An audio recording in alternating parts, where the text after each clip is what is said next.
Happy Monday, everyone, and welcome to another edition of Sports Speak. I'm Eddie Kalegi. And I'm Tim Moore.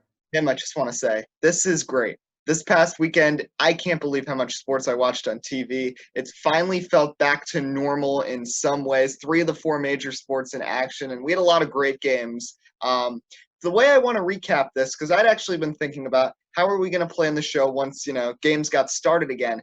And I came up with this thing called SEC, not the conference, but we're each going to give a surprise we saw this weekend in sports, an expected thing that happened, and then a conclusion we can draw from this weekend. I'm going to go first with my SEC, and I'm just including all the sports that I watched this weekend. First, the surprise. And I'm going to actually go with hockey. I don't follow hockey that much, but I was watching the Edmonton Oilers, and I was surprised by how much they struggled against the Chicago Blackhawks, who are an older team. The Blackhawks still have Jonathan Toews, Patrick Kane, Duncan Keith, a lot of older guys that were successful all the way back around 2012, 2013. And they were the 12 seed, and Edmonton was the 5 seed. And the Oilers were down 4-1, 12 minutes into that game. Mike Smith looked terrible in goal. Connor McDavid just looks really out of sync with the offense when, he's one of their top players. I was just really surprised by that. And just a little bonus surprise I do want to throw in there too. The Houston Rockets 2-0 in the bubble with the small ball in the NBA, playing against the Bucks and the Mavs, beating them both with PJ Tucker playing at center. Really impressed by their defense, and James Harden and Westbrook have looked really good so far. Next part is my expected thing that I'm going to go into, and it's the New York Yankees. The Yankees are involved in both my E and my C. Them being 7-1, I'm not surprised. They have looked so good. Aaron Judge, 6 home runs in the last 5 games. Looked excellent with 2 more last night. Matt Vasgersian was losing his mind in the booth with all that going on. And even though the Red Sox really took advantage of the Yankees pitching staff, Paxton and King did not look too great last night. Really, other than them, the rest of the pitching staff has been excellent, and they were still able to overpower them with the offense. So them being 7-1 is not a surprise. And that leads me into my conclusion from the weekend. And, of course, the other big story in New York sports is Yoenis Cespedes not showing up to the game Sunday. The Mets putting it in such a way that it seems very awkward, like something happened to Cespedes with how weird they were being in their statement and that had they been trying to reach out to him all day. And then it turns out that he opted out. I don't know. They did not handle that. Cespedes should have told the team earlier, but Brodie Van Wagenen did not handle that well. So my conclusion from this weekend is now I realize, as a Mets fan, I know the Yankees are better run than the Mets. I think any competent person can conclude that. But now I see one of the specific problems, and that's communication with fellow players. That the Yankees seem to be on the same page with their players, even though they run the tight ship from everything as far as, you can't have long hair on the team, and it's very formal, and they're a classic organization. But the Mets, thinking about all these different issues you've seen in the past. You've seen Jason Vargas go after a reporter. You've seen the whole debacle with trying to get Jacob deGrom an extension. The number of things I have witnessed as a Mets fan in the last 10 years that have been the responsibility of the Wilpons failing to control the players, and not just them, but the general managers they brought in, from Sandy Alderson to Manaea to Brodie Van Wagenen. The common theme is that there's not good communication with the players, and that's why the Yankees are the class of Major League Baseball right now, and the Mets sit in the cellar of the NL East. Well, I do want to say one thing, too, about the Cespedes situation. I'm not sure if you saw the news that came out today, but the reason why he opted out is because now his mother turns out to be sick, which gives Cespedes credit. Obviously, in regards, he should have, mentioned him earlier, but you also do mention the Mets in the regard of miscommunication. I mean, this goes all the way back to the injuries with pitchers, in which there's been constant miscommunication. Doesn't matter who's GM, it's the fact that there's just constant issues, and it is unfortunate to see. But I do want to start with my ass. It was actually your second S that you mentioned, and that was the Houston Rockets. I mean, we talked about for a month now, what are they going to do with a little team? And they come around and they beat 2 really good basketball teams. I can't wait to see, though, how this works out come the playoffs. The Rockets, they look really good. That offense is dominant. But when you mention James Harden, obviously we know he's gotten better with defense over the years. But what that comes down to is how do they play defensively and how do they match up continuously against teams that have size. I mean, we got to see somewhat of a brief of it earlier, in these first two games, but now we're going to have to see consistently come the playoffs in these series. I think they're the biggest surprise. My expectation as well was the opposite side. You mentioned the Yankees. I do believe that's expected, but I'm going with the Boston Red Sox. Expected failure. When you don't have pitchers that are even majorly caliber out there. I mean, your ace now is Nate Eovaldi. Think about that for a second. Eovaldi, don't get me wrong, at one point was deemed the ace of the Yankees, but that was simply because of his win-loss record, and he was the only pitcher getting run support, but his ERA was terrible. When he's your now ace in Boston, that's not good. And you see the pitching staff, a constant disappointment every week. The bullpen has been a disaster. It's almost like the Baltimore Orioles traded spots with the Boston Red Sox this year, because my surprise now, when you look at it as well, and I should say the second surprise, the Baltimore Orioles. Where did they come from? 5-3. 5-3. If they didn't have those two games against the Yankees, they'd be cruising at 5-1 right now, right there with the Yankees neck and neck in the AL. And now they look like they might be a playoff team. It makes no sense to me. And when I'm looking at it too, and I guess really my final line of my C is, in conclusion, whatever the heck we expected before the season is not the case in terms of players and consistency. I do want to say, by the way, congratulations to Mike Trout having his kid and continuing on through. We didn't expect him to play, but here he is still playing. Obviously, he's taking time right now. He's got to do what he has to do as a father, but that's the most important part. And, conclusion, Wilson Ramos, a disaster for my fantasy team. I expected Edwin Encarnacion to be the AL MVP. That is not looking good. Teams that we thought were going to do good are not doing good. For example, the Cincinnati Reds. Expect the unexpected, and ultimately that's my conclusion. I mean, yeah, there's just so many surprises in all three major sports that have just come back in the last week and a half.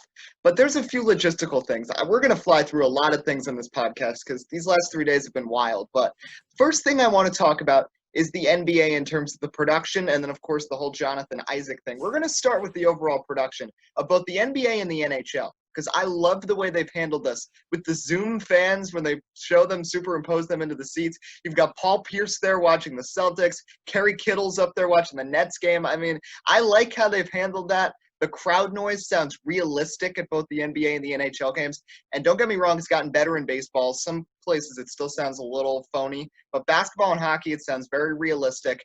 And, of course, the most important thing is COVID-wise, we have not seen a single positive test in hockey. And basketball, the only couple that we've seen over the past few weeks have been guys that ignored the social distancing policies and tried to sneak out of the bubble, which we haven't really seen much of now over the past week or so. They've been stringent. Adam Silver's doing a great job. Gary Bettman has done an excellent job with the NHL as well. They're being played safely, and we're getting to see some great action of these winter sports right now in the first week of August. Yeah, I mean, I will say this. I did get to watch a couple of NHL games. And my goodness, when you tell me that the books, or I should say the tricks that they pulled for the broadcast was only 20% in terms of when they even had the scrimmages of what the broadcasts are supposed to have, that scares me personally, because that means they have so many tricks underneath their sleeve that is going to make just, a fan watching at home, or just even the general watcher, so excited to see what they have week after week after week. The NBA, again, continues to exceed expectations. I know you mentioned, obviously, a couple players catching, COVID that are not, following guidelines. But, excuse me, but that's, what's expected right now in terms of Orlando. You're at one location, you have to make it look good, and yet the NBA's done that every single game. And the thing is, too, and I think one thing that's been beneficial, Eddie, every single game that's going on in this point in the bubble, regular season-wise now, has actually turned out to be a really, really good basketball game and really energetic. Something that I don't really think that you kind of get that feel of coming towards the end of the regular season without a break. But because these guys have been sitting out for so long, you just feel that energy, not just from, hey, we get basketball again, not that nostalgia effect, but more of these guys want to come out there and prove, and they want to make a difference. And obviously, I know the Pelicans hasn't worked out for them, and what we thought was, hey, this is Zion's chance. But we even got to see them play some good basketball, even though they're 0-2. And, I'm really excited to see what the kind of future is. I know it's going to wear out eventually, but these broadcasts have been incredible.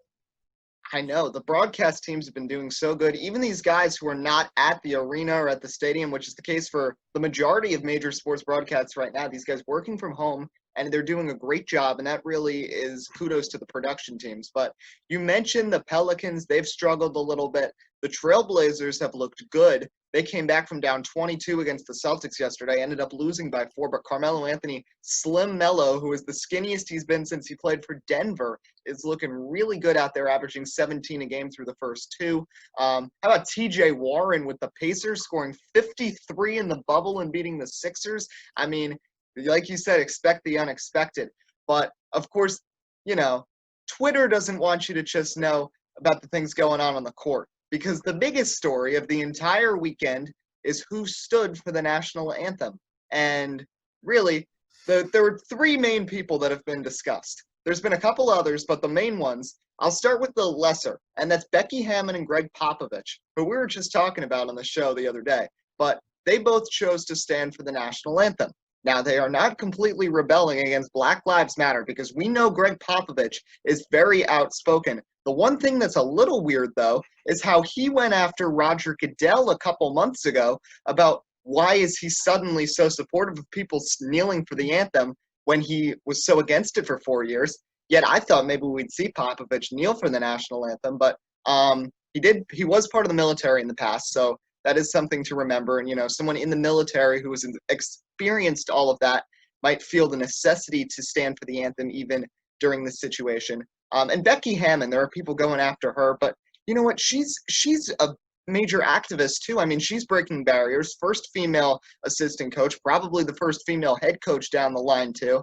And they were both wearing the Black Lives Matter t-shirts. So a lot of people, were kind about that. And then you've got Jonathan Isaac on the Orlando Magic, who has had the worst possible 3-day span possible. He's one of the only players who's chosen to stand for the national anthem. And then probably the most hypocritical thing and just most ironic thing that I've ever seen are white people going after him, an African American, on Twitter because he chose to stand for the national anthem and that he's going against Black Lives Matter. He's black. You're white. Get it right. And guess what? He has the choice to do what he wants. I mean, and he was very outspoken afterwards. It's not like he's against the Black Lives Matter movement entirely. It's not like he's trying to shun his whole race. He just doesn't think that this is the most constructive way to make that change that these people so desire.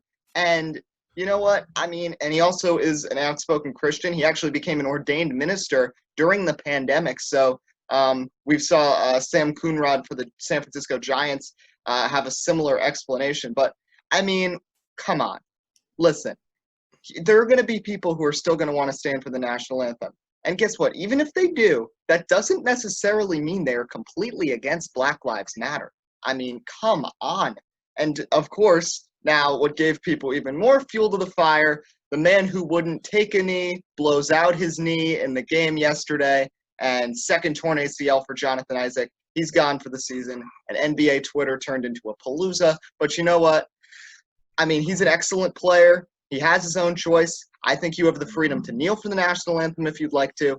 And at the same time, obviously, you have the freedom to stand for the national anthem as well. It's a personal choice. It's a personal opinion. And that really shouldn't be a distracting factor from the great basketball action we've seen this weekend. I don't want to talk about it anymore. I just wanted to get that off my chest. Well, I mean, I am going to say one last thing about it, and that's in regards to of how I don't want to say hypocritical, but how much things have changed in 2 years. Before everything, in terms of focus was, All right, well, who's kneeling on the court? Or who's kneeling on the football field? And if you are, you're going to get ridiculed for it. All of a sudden now you flip it around and it's who's standing? Something that people fought for, and regardless of, the Black Lives Matter and everything else, 2 years ago, people were fighting and arguing that people were kneeling and it's disrespectful. Well, now you turn around and we have this movement for the right cause, and now we're going to ridicule people for standing. To me, it's just not right. And especially with Isaac, you're going after him for going after something that he may feel differently about or has certain reasons of going about.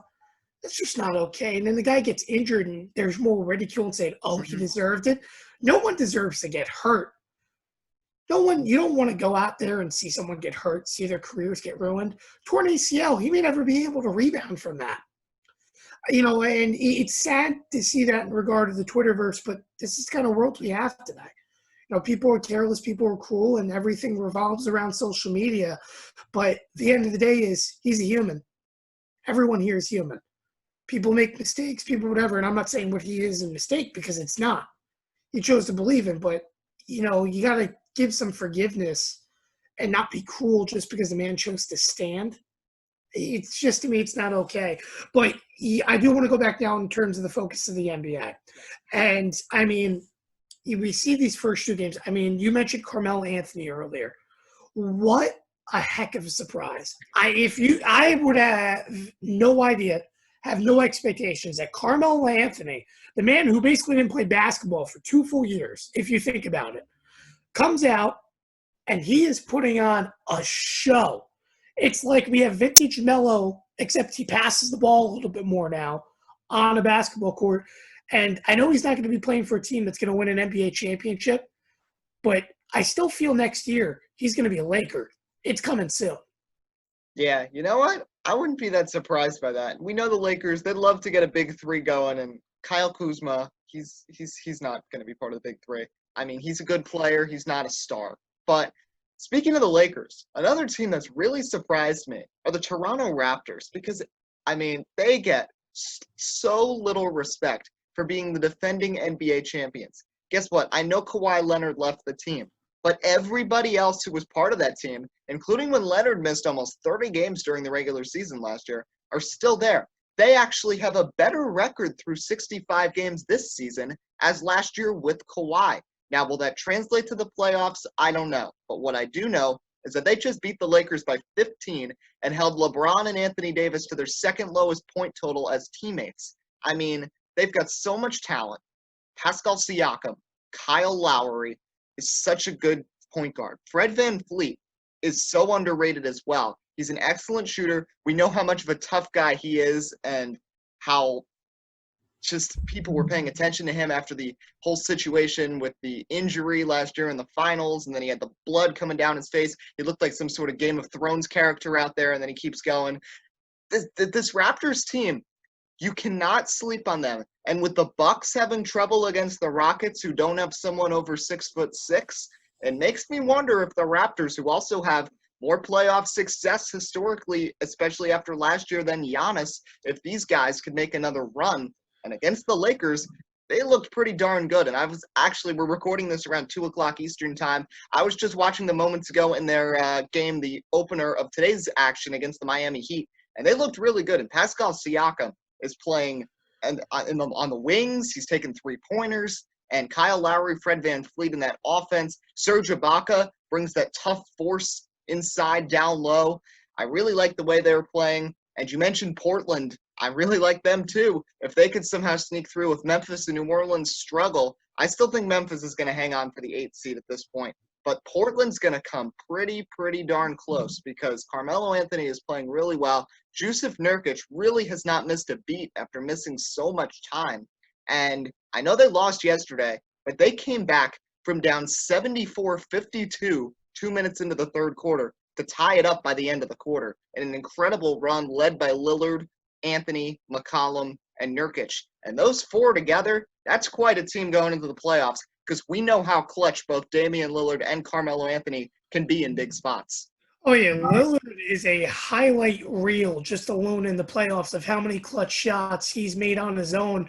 And I don't want to change the subject, but I'm not sure if you saw yesterday the official Coach of the Year awards that came out. Yes. What I'm very, very surprised. Obviously, this year we had a co-winner in regard of Budenholzer, but Nate McMillan.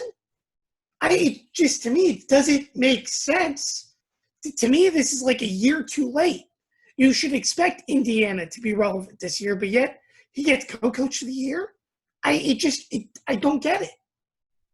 And I'm kind of confused by the awards too, because I don't know. I thought I saw Billy Donovan was the co-coach of the year but I also heard some people saying McMillan. There was some sort of an award that came out today for coach of the year from the NBCA that said that Billy Donovan had won co-coach of the year with Budenholzer and that Nick Nurse had finished third. I'm trying to look at my phone right now. Okay, yeah, I just found it. Mike Budenholzer and Billy Donovan share NBCA coach of the year, ESPN reports. Nick Nurse gets third, McMillan fourth, Eric Spoelstra fifth. So, first off, me, you, and Nick, all three of our picks finished in the top five. Nate McMillan being in consideration is weird, but you know what? I'm not completely opposed to it because he's got a barely healthy Victor Oladipo out there. Sabonis has dealt with all kinds of injuries. That's not the best roster they've got in Indiana, but McMillan has done a solid job as coach. We saw how they took Cleveland deep the last year LeBron was there in the playoffs and took them to a seventh game. And the Pacers, talking about teams not really missing a beat in absence of people, Frank Vogel, who was an excellent coach, leaving for Orlando, they bring in McMillan, and the team really didn't take that much of a step back. And frankly, with Miles Turner, Sabonis, Oladipo, they've got a solid young core. Can they compete overall in the Eastern Conference? I don't know. But they're a good third or fourth best team in the East. And the one other good thing they have is not a lot of crazy personalities there, like something that could hurt Philadelphia or a Miami. They've got a calm team, they've got a good demeanor, and they've got a solid coach. But I'm not surprised. Budenholzer, I mean, the Bucks are 54-13. I mean, what else do you say right there with Milwaukee? But with Oklahoma City, Billy Donovan has done a heck of a job. We thought they were rebuilding, trading away Westbrook, trading away Paul George. You've got an older Chris Paul and a lot of guys just thrown together on that team that really don't seem like they mesh that well. But they're sitting there looking like they might actually, I mean, it doesn't matter since it's the bubble, but getting quote-unquote home court advantage and possibly securing the 4 seed in the West, which would be very impressive given the circumstances. And they would beat out teams like Houston, Dallas, and Utah in the seeding, which would be really extraordinary, but not surprised by that decision. But one thing I do want to shift the topic now from basketball over to the major leagues. And we already talked a lot about the Yankees. We talked a lot about the Mets. And we'll get to COVID in a few minutes because that's a whole other story. But one team that looked really good yesterday that kind of had a slow start are the LA Dodgers, who were the overwhelming favorite in the National League. But I feel like after a slow start, splitting the first 4 with the Giants, the whole Joe Kelly thing against Houston really fired them up. Cody Bellinger really had a cold start to the season, and he's gotten much better, hit his first home run. Mookie Betts hurt his finger, came back into the game, and then hit a home run and then left the game after that. But he should be all right. And Clayton Kershaw made his debut on the mound and looked really solid after coming back from, his millionth back injury in the last 5 years. Looks really good out there for the Dodgers. And looks like they're back in the swing of things to be the dominant team in the NL West once again. Yeah, the Dodgers are looking good. I'm kind of surprised about the start for the Colorado Rockies just a little bit because I would say it's another team that I should have mentioned in my surprise list because a 6-2 start, definitely not that bad, and they've beaten some pretty good ball clubs, and it's like the pitching has been pretty well in Colorado in particular in Coors to open up the year. But, I mean, you look at that West, we thought the NL Central this year, along with the AL Central, was going to be the powerhouse. The AL Central still technically could be like that. I shouldn't say not too far are each of the teams away from each other. But right now, that is the AL Central. The NL Central, you have the Cubs that are 7-2, and then you have to go back to a 3-3 Brewers. It's just shaping to be a blowout right now for the Cubbies. But on the West, Rockies 6-2, Dodgers 7-3, and you have the Padres 6-4, and somehow, some way, through 10 games, the Giants are at 500 and 5-5. The Diamondbacks, who we thought were going to be a little bit better, they're at 3-7. I mean, I think the Dodgers, obviously, they go out and they win the NL West, but again, two teams each division. We could be seeing a wild card run for the Padres or even the Giants when this is all said and done. And then on the AL side, I do want to say this too. I mean, the Astros Athletics, they're dead even right now. Again, I mean, how about the Tigers, by the way, 5-5 start as well. Their offense has actually come to life to open up the year. And obviously the White Sox sit right now second, 5-4. But my one question is too, Eddie, and I do want to ask you this. Obviously, you know, the Dodgers have been doing good because they haven't had to deal with many factors involving weather or COVID-19 itself. When do they start dealing with those factors? Because it feels like every single team has dealt with something. If I'm not mistaken, they would have to make up, is it 20-plus games? Mm-hmm. And we're still early on in the year in terms of postponements? Well, the one fortunate thing, at least for the 10 West Coast teams, is that the COVID in season has not struck the West yet. It's struck the Central with the Cards, and of course it's ravaged the East with the Marlins and the Phillies. But for right now, the West is staying good. When that changes, I have no clue. Could be soon. They might be able to survive until the end of the season, but you never know on that front. When it comes to injuries, though, the Dodgers seem to always get them. And it usually comes in their pitching staff more so than their offense.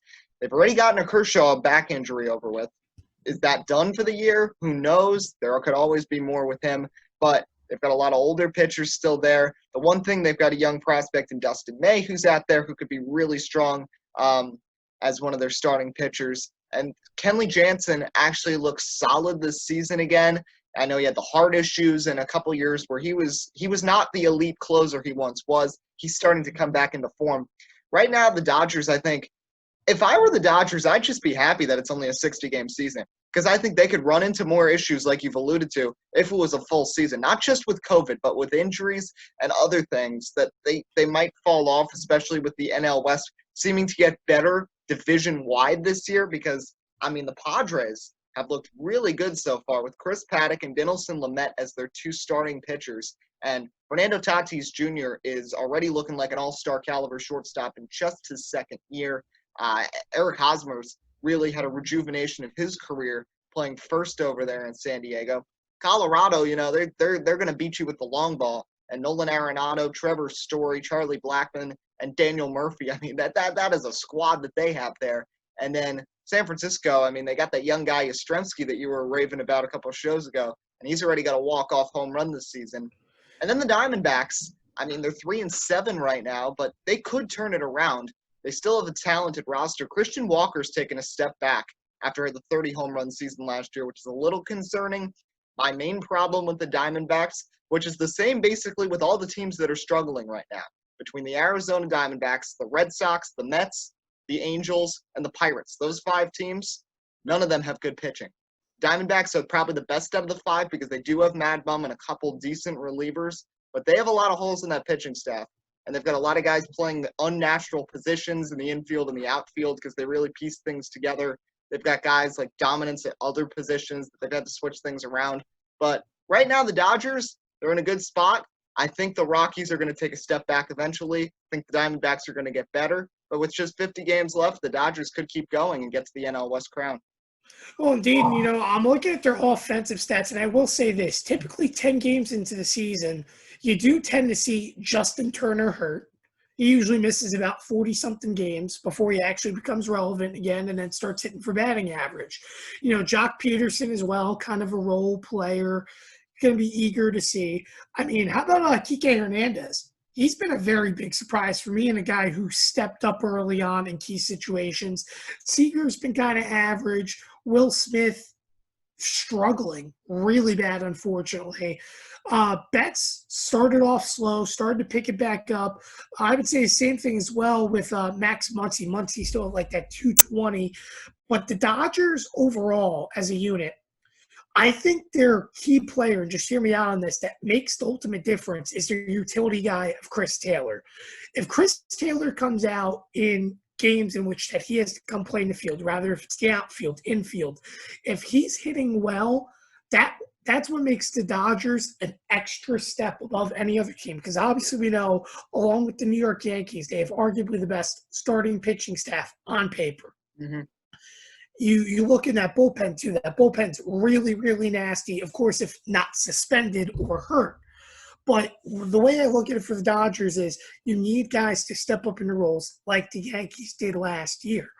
The Dodgers, they won a World Series, and right now they're looking really good. And we have to remember another thing too, Eddie. The last 3 years in particular, the Dodgers are a 60-game team. They're not an August team come 162-game year. They tend to slump and then come back towards the postseason. That makes them a threat. But I do want to shift focus now onto the AL side of things, because we know the Dodgers right now, and I think we can agree, are looking to maybe even be World Series favorites early on. I know this is very far away, but looking to be World Series favorites. But then you look on the AL side, right? And you just kind of got to wonder, because there's a lot of, I don't want to say struggling ball clubs, but there are a lot of ball clubs that we didn't expect to be somewhat solid. For example, the Baltimore Orioles sitting second in the AL East division right now. If they make the playoffs, even if, let's say, they have the second or third best record of the second best teams in divisions, they're going to get swept in 2 games and they're out. Mm-hmm. But, you look at the other teams, particularly the AL Central. I've been very surprised, like I mentioned before, about the Detroit Tigers. But you wonder in a postseason team, what do they have? Their offense is here this year for the most part, but they're still inconsistent. Ivan Nova is basically your best pitcher. Michael Fulmer hasn't looked good since coming back from injury. And you look at the White Sox, I think they're the best stacked team to be your number 2 team in the AL Central. But the Cleveland Indians, with their pitching staff, they're also not going down quietly. So I really think that it's going to come down to what team has those key role players that step up, and not really the pitching staff. Because for the most part, with the exception of the Orioles and the Tigers I mentioned, each team that you could make an argument as World Series favorites have really good pitching, but then you don't even know. Like, for example, the New York Yankees, one last point I'm going to make. They've done a very good job this year. 7-1 start, only team with 1 loss with the exception of the Miami Marlins, who have played 3 games. The problem for the Yankees is, after you get through number 4 in your lineup, everyone's batting below 200. You have to find consistency somewhere, and I know we're only 10 games in, but we're already starting to see the Yankees are living by the long ball, or they do nothing. So it's that factor of who do you have past the 6, 7, 8 hole that makes the difference. Because offense isn't going to win you a championship. It's going to be pitching. That's the reality. But you need those role players that step up in big moments, which ultimately helps you go to a World Series and win it, just like the Astros, despite the cheating scandal, the Red Sox, even last year with the Washington Nationals. For example, Howie Kendrick. You need those key role players that are going to make the difference. And I think we're going to start to see them start to shine a little bit in the next upcoming weeks.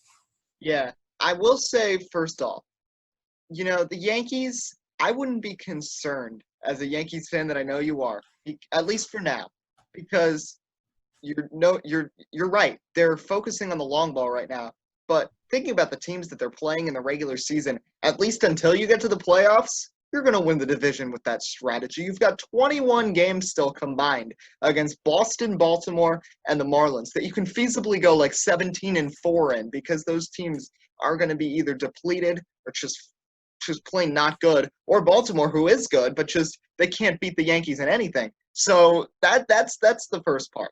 The one thing that you mentioned earlier with the Dodgers that I kind of can relate to some of these American League teams is the big difference that I find between the Dodgers and why they haven't been able to win a World Series despite being so good these last few years is that they're role players. They do have guys like prospects that come up, like a Kyle Garlick or a Gavin Lux, who for a short period of time are a good filler, but they're not really part of the long-term solution. It's still just Kike Hernandez as their utility guy, and that's been the case for like 6 years. He's having a good season, but the Yankees, think about the last 2 years, the number of injuries they've had. And you've had guys like Mike Tauchman and Mike Ford come up, Clint Frazier as well, and they all slot right into the lineup. They produce then, and then you can use them in the future. And when they play, they're still good. Clint Frazier, whenever he comes up for the Yankees, is producing very well. Mike Ford, Tyler Wade, these are the types of guys that have found a spot in this Yankees lineup that I wouldn't be too concerned about with them. The rest of the American League, as we finish up on baseball, I just want to talk about. In the East, it's the Yankees far ahead of anybody else. Tampa Bay has had a bit of a slow start. I think they'll figure things out. Baltimore, I know they've gotten off to a hot start. I don't see it continuing. I mean, there's nobody on that roster. There's nobody there. It's just a bunch of 24-year-old guys I've never heard of. So I think Baltimore's going to come back to the pack a little bit. Toronto, I think next year in a 162-game season is going to be good. But between not having a home ballpark, still not many games under the belts of Vladdy Jr. and Bichette and Biggio and Gurriel Jr. together, that's a good core, but I don't think they're ready just yet. Boston's a mess. I think we can all say that. They're lucky that they were able to steal 2 games against the Mets, and that's basically because the Mets pitching staff is just absolutely brutal like them. And the AL Central, I first want to say Shane Bieber, that was my Cy Young pick 2 weeks ago. 27 strikeouts in 2 starts so far. If anybody's going to steal it from Garrett Cole, with Kluber hurt, Verlander hurt, it's going to be Shane Bieber. It's going to be him versus Cole, I think, for this AL Cy Young as we get down to it. Minnesota, we know their offense is great. Their pitching staff has been all right. They do have to clean up a couple of things, but, I mean, their offense is going to power them to a playoff spot. The White Sox, Luis Robert has been really good for them. Eloy Jimenez was shaken up and missed a couple days, concussion symptoms after crashing into the wall. But they've got a lot of young guys. Main concern is pitching with them as well, especially since there's such good offenses in the AL Central. Detroit, like you said, they're hanging on pretty well. But the concern, like you said, if they get a playoff spot, which isn't completely impossible, even for Baltimore, because of how more than half the league makes the postseason this year, but who's going to step up? Because the only people really on that team with playoff experience are Ivan Nova and Miggy. And Miguel Cabrera has been in the league for almost 20 years now. He's actually had a pretty good start, but is he still going to be going strong in October? I don't know, because, you know, he's been in the league for 17 years. He's almost 40 years old. He's broken down. I don't know how much to expect from him. And Ivan Nova and Michael Fulmer is not going to lead you far in the playoffs. Kansas City's not good. Let's just go to the AL West now. The Astros, they had an interesting week with the Dodgers. They're still a good team. One guy I kind of like on the Astros that's new to the team that they brought up, well, actually 2 pitchers. Javier looked really good now in the starting rotation. And then Brandon Bielak, who actually went to high school in my town at St. Joseph's High School, just got brought up to the majors and looked really good in a couple relief appearances, might get slotted into the rotation with McCullers and with Javier and with Verlander when he comes back. They've got a core, and of course their lineup, though, has been what's struggled. And maybe that's because they don't know what's coming to them, as Oral Hershiser said. But you know what? They're still – I think they could still make the playoffs. The Angels, we're talking about the Mets, the Red Sox having these awful pitching staffs. It's not even close to the Los Angeles Angels. The Angels, Shohei Ohtani can't get an out. They've got AAA-level pitchers in the bullpen. The only major leaguer is Hansel Robles, and he's come back to earth. You've got failed Mets manager Mickey Callaway now as your pitching coach, and rumors are him and Joe Madden aren't really getting along there. I'd have some concern there. Texas has looked okay, but I don't know what to expect from them going forward. Still a lot of young guys. Oakland's going to be very good. Bob Melvin always pieces together a good team, and they're a good 60-game team as well. And then lastly, Seattle's not good. So right now I still think the Yankees and Cleveland are the 2 best teams in the American League. But like you said, there's some teams that are struggling right now that are looking to turn it around. I do want to quickly, we got 2 more things to get through today, NASCAR and then some game picks. So I'm going to start quickly. Let's just quickly go through NASCAR. New Hampshire yesterday, fun race. Brad Keselowski goes to victory lane. Kyle Busch, another bad day. He finishes last. He's all mad and says 2020 is not over. That's, you know, he's struggling. And he's not that close when it's, I mean, he's getting closer to the cutoff when it comes to the playoffs. He's less than 100 points above. And if he has more troubles, especially with some wild cards on the schedule, including a Daytona Oval and Daytona Road Course race, I'd be a little concerned if I was the driver of that 18 car. But Keselowski, Harvick, Hamlin, Logano, all still looking really good. Truex had a really good run yesterday. William Byron did a nice job. He's on that playoff bubble. Reddick was in and out like yesterday. Didn't have the best day, but was able to recover. Jimmy Johnson, of course, spun out again, but he's still hanging around there on the bubble. And lastly, how about Michael McDowell? He's up to 20th in points. He's not going to get into the playoffs, but he's having a nice year. And Front Row Motorsports with him and Nemechek are really impressing me. Yeah, I would say that Front Row is slowly starting to, how do I put it? Start to shape up almost like how Furniture Row was, just with 2 cars. Now, obviously, I know they haven't won a race yet, but they're slowly working their way towards a mid-pack team that could become a front runner down the road. And I'll tell you what, if McDowell can find a way to make the chase, that is going to be huge. But he needs things to continue to play into his favor. For example, Jimmy Johnson needs to continue wrecking every week. Even though he sits outside the cut line, that's the best thing that can happen for him. You need Bubba Wallace to struggle a little bit. You need a couple other guys up in front that are on that borderline to continue to struggle. And obviously, the biggest thing that he needs to hope for is that if he can't win a race, the guys that have won races, for example, Denny Hamlin, Kevin Harvick, Alex Bowman, and such, continue to win races so that he continue to make on points. But, Front Row has been a big, big surprise. But I'll tell you what, one thing I noticed in that race that was really interesting to me, and you mentioned Kyle Busch earlier, as well as John Hunter Nemechek. They both had very similar incidents in which their tires had cut down. And, I've seen tires cut down at Loudon many times, but I would say we saw some of the most vicious hits in terms of cut down tires that we've seen in a good little while at Loudon, which was kind of surprising. And, I know we didn't see too many, but it makes me want to wonder, maybe Goodyear didn't really prep as much for Loudon because initially the state was shut down. They weren't sure if they were getting the track until of late, because I just hadn't seen accidents like that in a good little bit, unless obviously, a driver, made contact, cut down a driver's tire. But these looked like regular issues involving no contact and just pure tire failure. Yeah, and is it just me, or has there just been so many hard crashes, specifically in Cup and Xfinity this year? Not just New Hampshire, and we've seen a lot of tire failures. Second time in the last month that we've seen a lot of tire issues in one race. Of course, the Cup race at Indianapolis told a similar tale. But I like the way Front Row Motorsports is building. We know they've had success before. They've gotten a victory lane twice. 1-2, that great run with Reagan and Gilliland at Talladega, and then that weird race on a Tuesday in the fog at Pocono that Buescher was able to win. But they're becoming a mid-tier team. They're comparable with JTG Daugherty Racing, which I know Priest has had an awful year, but they're not a terrible team. They're catching up with Levine, with Christopher Bell. They're going to become a mid-level team, and that gives them the possibility to raise to a top tier. 2 things before we get into our game picks that I just want to conclude with. One thing, Matt Kenseth, clearly, it was a rush job to get him into this car, and he is not really assimilated with this new package because losing control multiple times by himself yesterday, and this is a similar story other than Indianapolis and the first race at Darlington where everybody was on edge, and Indianapolis where everybody crashed. He has not run well really any other race since the restart, and frankly, it's really just looks like he's past his time. 48 years old. He had a great career, but it's really put Ganassi in an interesting scenario. And I brush off with this because this was an interesting news story that apparently Richard Petty has offered Bubba Wallace partial ownership of Richard Petty Motorsports if he chooses to come back to the team.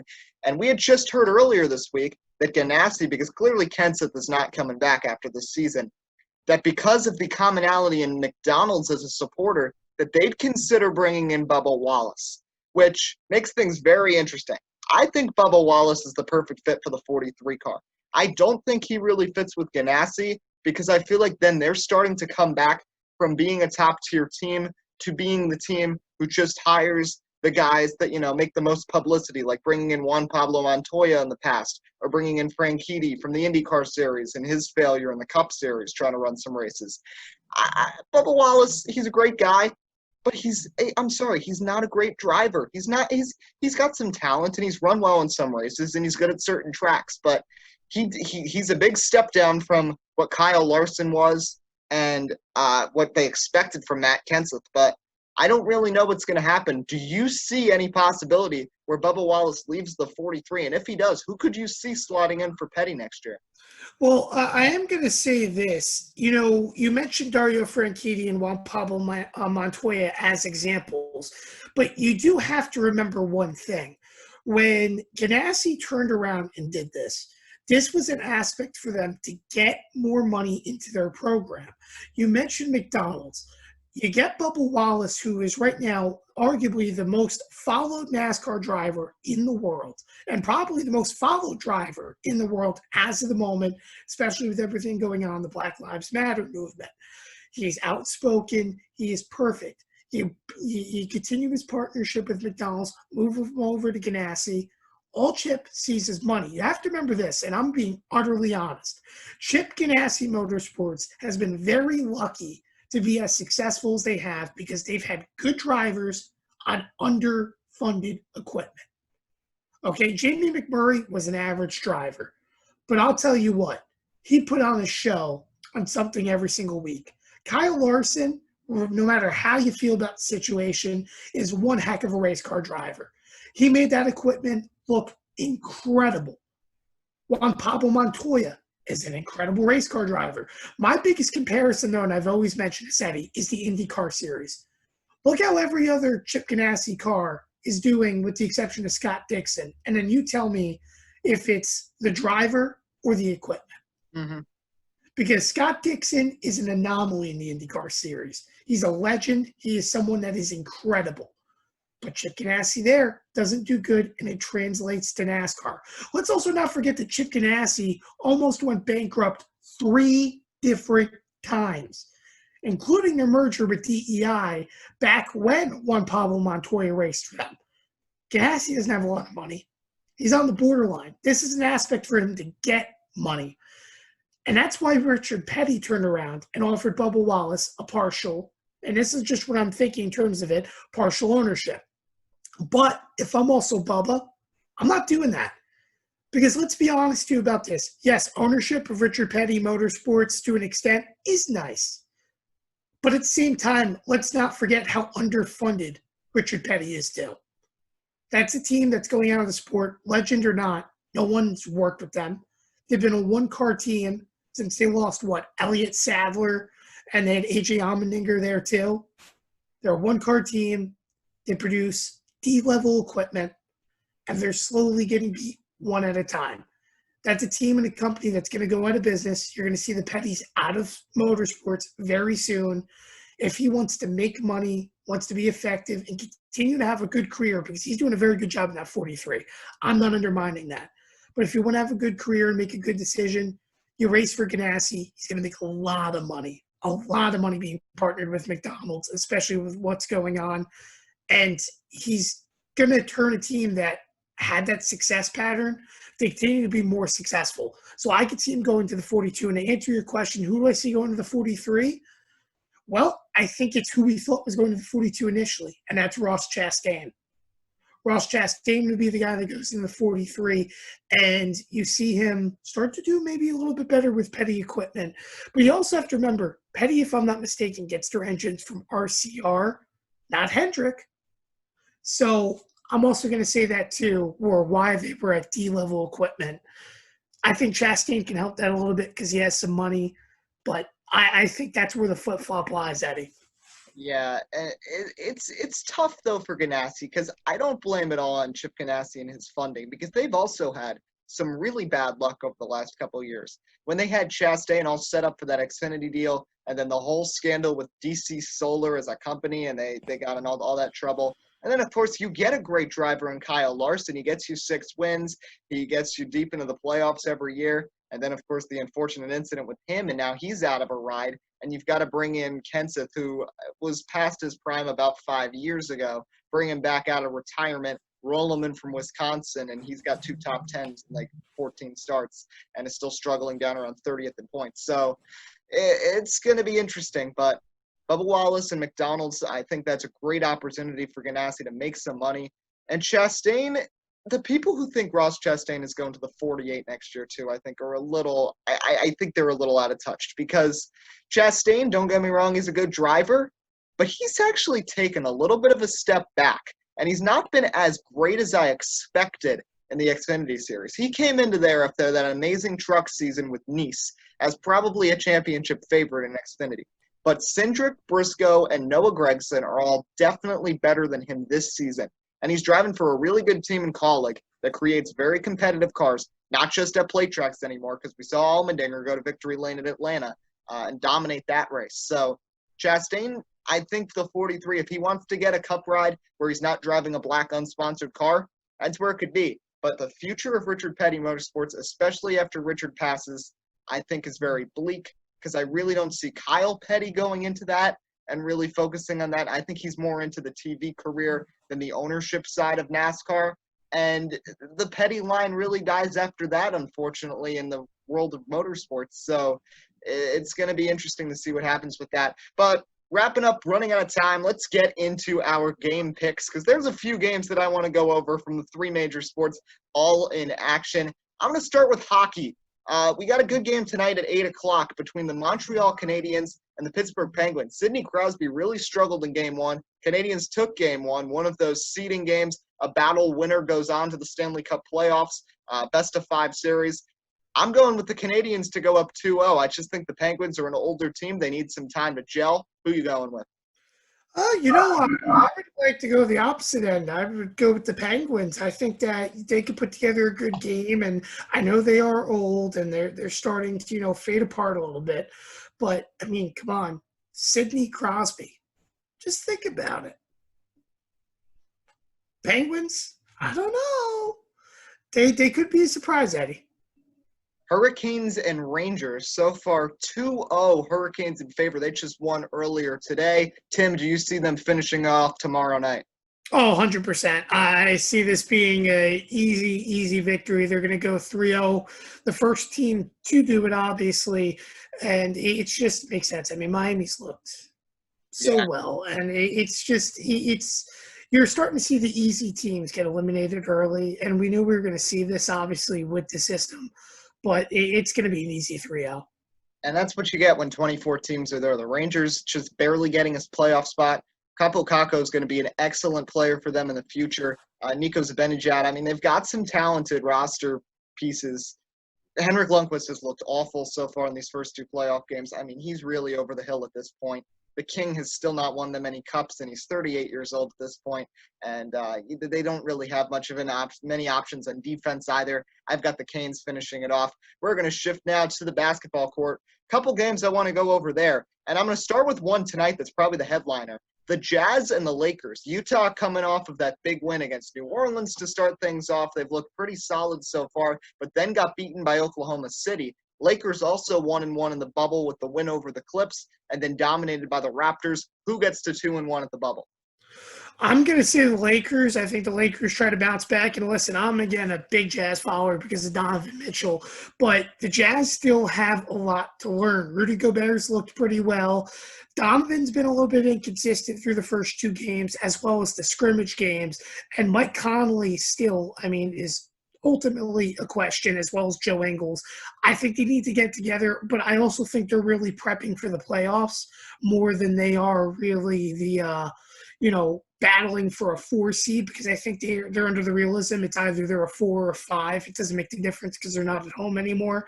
So overall, I think they're just doing their prepping of splitting up the minutes and making sure they're ready for the playoffs.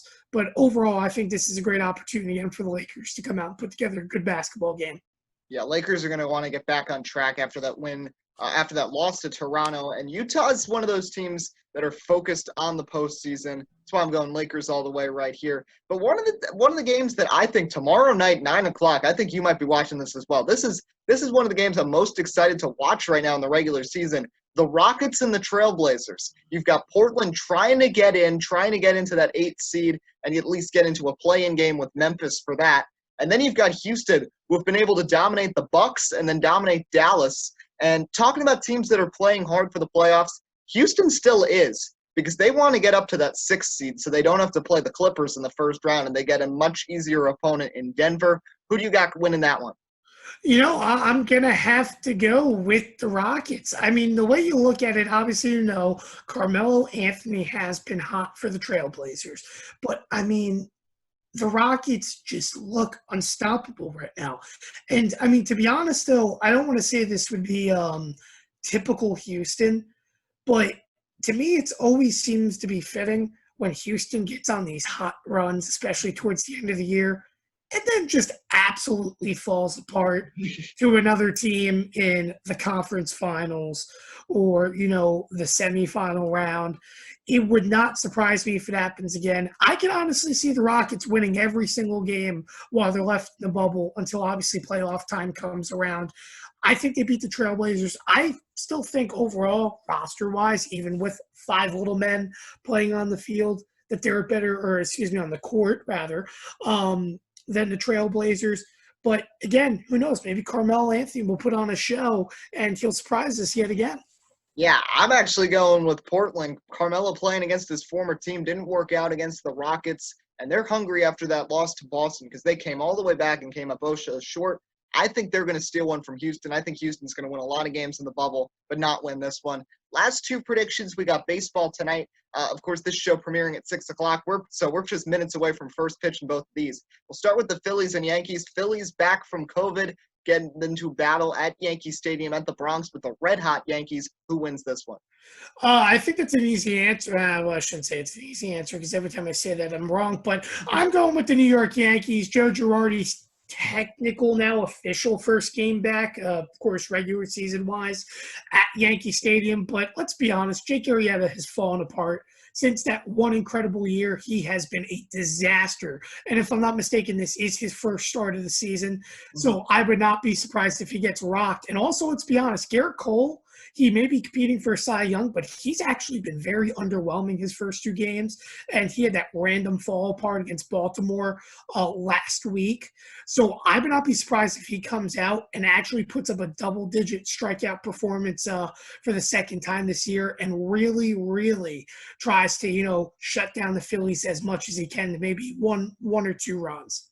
Yeah, I agree. Not typical for a team to be coming back from 8 days off trying to get back into the swing of things. And even worse when you got to go against one of the best pitchers in baseball. I'm going with the Yankees. Other ace from the Big Apple also on the mound tonight. That's where we'll wrap things up. Mets and Braves. Mets on a 5-game slump. Jacob deGrom never getting run support on the hill. Has had a great start to the season. Still looking for that first win. Will the Braves get the sweep?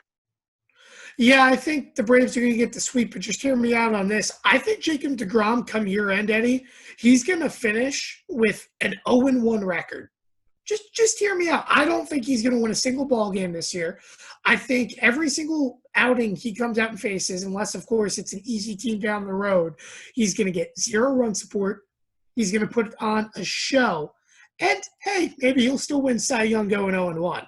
But overall, I mean, I still think that the Braves, they've looked incredible in the NL East to open up the year. And they have Soroka going on, who has a 1.59. He's a pretty good pitcher himself. I say it's going to be, not to make that prediction like I did against the Yankee game, but I see maybe a combined 6 hits throughout the ball game and the Braves winning maybe 1-2-0. But it's going to be a low-scoring matchup, and it'll be up to the Mets bullpen to blow it yet again. Yeah. Soroka held the Mets offense that was actually good the first couple days together and was able to hold them off until Cespedes homered off Chris Martin. No Cespedes. I don't see a win tonight.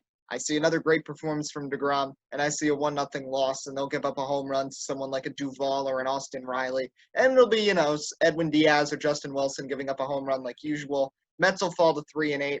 deGrom will continue his amazing season. He's only allowed 4 hits so far in 11 innings, and he might win the Cy Young with like 0 or 1 win this year. But it's going to be a great week to watch. Question? Yeah. I apologize. Can I ask you one question? Yeah. Diaz or Betances, who you're throwing in the 9th at this point? Because, my goodness, Betances, disaster his last outing out.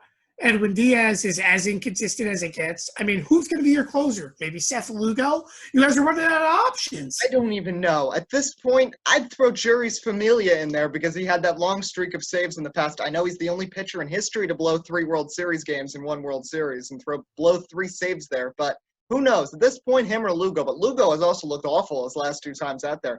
No relief pitcher has looked good for the New York Mets so far this year, and the only 3 pitchers who have actually looked good so far this season for them are DeGrom, Steven Matz, and David Peterson. So I don't know what to expect.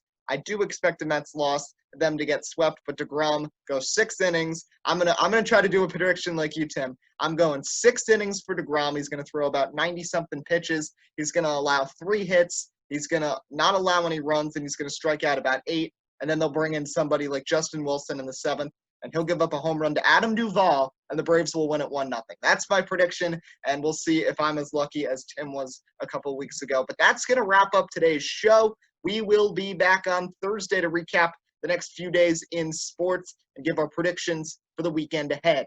I'm Eddie Kalegi. And I'm Tim Moore. And this is Sports Speak. Have a great night.